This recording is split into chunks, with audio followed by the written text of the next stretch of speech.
first critical part of the formula of guaranteed success. Know where you want to go, or who you want to be. Now here's the first great challenge, particularly for grown-ups watching, particularly if you've got children. Why do you keep on and on at your children about asking them what they want to be when they grow up? Because you're hunting for ideas, for yourselves. People write to me all the time, they say, David, I'm 30, I'm 40, I'm 50. I don't know who I want to be, I don't know where I want to go. And here is the key. It doesn't matter that you don't know how to get there right now. The only thing you need to know is what it is you want to achieve. For yourself, for your partners, for those whose lives you touch, for your teams, for your project and your organization. The reason that's so important is often in life, the moment we think about what it is that we want, we have that little voice in our head that immediately asks ourselves the question, how? How are you going to do it? And often we've worked out completely in our heads how we're not going to do it, and therefore the dream is not for us. Why can't adults have dreams as well as children? Why can't we believe at some level that we can achieve something more without immediately having to do something or immediately holding ourselves accountable or being held accountable by those people around us who are perhaps jealous of bigger dreams? How do you do this? Two ways. One, have a massive dream. And by the way, for the logical people watching, it's very logical and scientific to have a massive dream, because it takes you the same time, energy, and brain power to have a huge dream as it does just to have a tiddly one. So you may as well have a massive dream. And the second thing is be very clear on the outcomes of those dreams.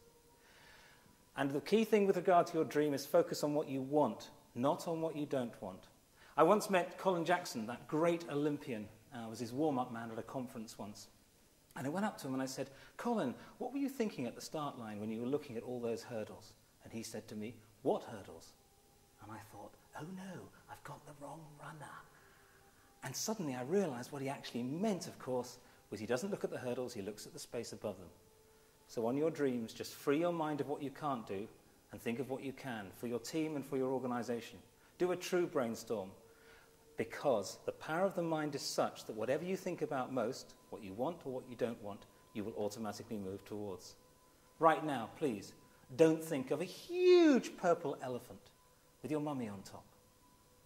Right away, because I said don't think, because of the way the mind works, you thought of a purple elephant and your mother. Think of what you want, not what you don't want. And the other key element here, and this is just as critical, is be really, really clear what you want. There's no room for ambiguities here whatsoever. And that's where the outcome comes in. Be very clear what the real result will be. I don't know if by some small chance you're a Manchester City supporter.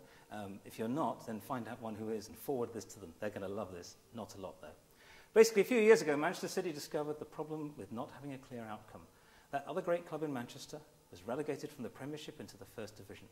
And they recruited Joe Royle as manager. And Joe Royle went on television. They said to him, Joe, what one thing, what one outcome are you going to deliver for Manchester City? And he said very clearly, directly to the camera, the only thing I'm going to deliver for Manchester City is I'm going to get them out of the First Division. And he did. They went into the second. I don't think he necessarily meant that. So, have massive dreams and be very clear what the outcome is. Focus on them each and every day and you will automatically move towards them.